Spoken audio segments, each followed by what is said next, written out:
Бран од поскапувања не запира и покрај мерките на власта. Цените растат речиси секојдневно, иако на сила е замрзнатата маржа на основните производи и 0% ДДВ.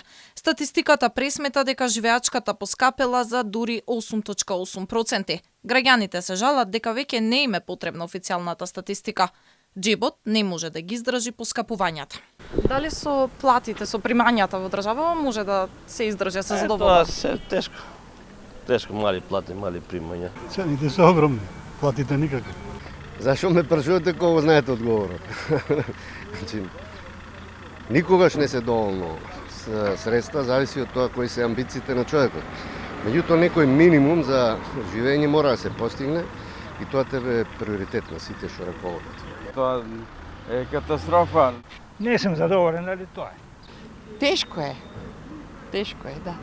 Статистика соопшти дека за една година храната и пијалокот поскапеле за 11,4%, алкохолот и цигарите за 8%, а комуналиите исто така за речиси 8%. За да се преживее еден ден во Македонија, потребни се минимум 1200 денари, велат граѓаните, а со примањата во државава, тешко дека може да си го дозволат и минималното. Колку пари ви се потребни за еден ден? За еден ден.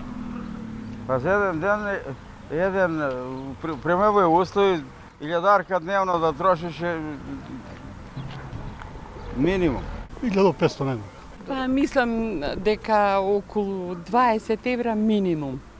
Од овој месец, работниците на минималец треба на своите сметки да добијат 18.000 денари, што е двојно помалку од минималната синдикална кошница за едно 4-члено семејство, која изнесува 36.146 денари.